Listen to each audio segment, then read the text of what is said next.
నమస్తే బిగులు.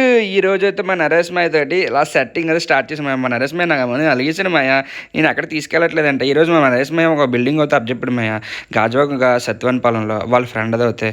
అలాగే విజిట్కి అయితే వస్తాం మాయ. ఇంకా డీల్ అయితే పక్కా అయిపోయింది మాయ. ఇంకా విజిట్ అయితే తీసుకొని మెజర్మెంట్స్ తీసుకొని డీల్ పక్కా చేసేసుకొని ఇంకా తొందరలోనే దీనికి ఇంటీరియర్ వర్క్ అయితే మనమే చేస్తున్నాం మాయ అంతా. ఇంకా రిటర్న్ అయితే బయలుదేరిపోయాం మాయ. ఇంక సాయంత్రం అయితే మనం మా చిట్టి పట్టి ఫ్రెండ్స్ని అయితే తీసుకొస్తున్నాను మాయ. చూడండి మా చిట్టి పట్టి ఫ్రెండ్స్ వచ్చారు. మా అయితే అక్వేరియంలో పెంచమ్మా, ఎందుకంటే అక్వేరియంలో పెంచితే చేపలు అయితే చచ్చిపోతున్నాయి. మేము టబ్లో పెంచుతున్నాము చాలా 2-3 ఇయర్స్ నుంచి.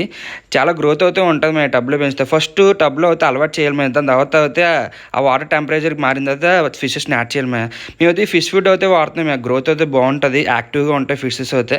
ఇంకా అలా ఫిష్ ఫుడ్ వేసేసి ఇంకా అలాగా వాటితో చాలాసేపు ఆడుకొని ఇంక మనసు ప్రసాదం చేసుకొని చిన్న చిన్ని పెట్స్ని పెంచుకుంటే చాలా హ్యాపీగా ఉంటుంది. ఇంకా ఉంటాను మరి, బాయ్.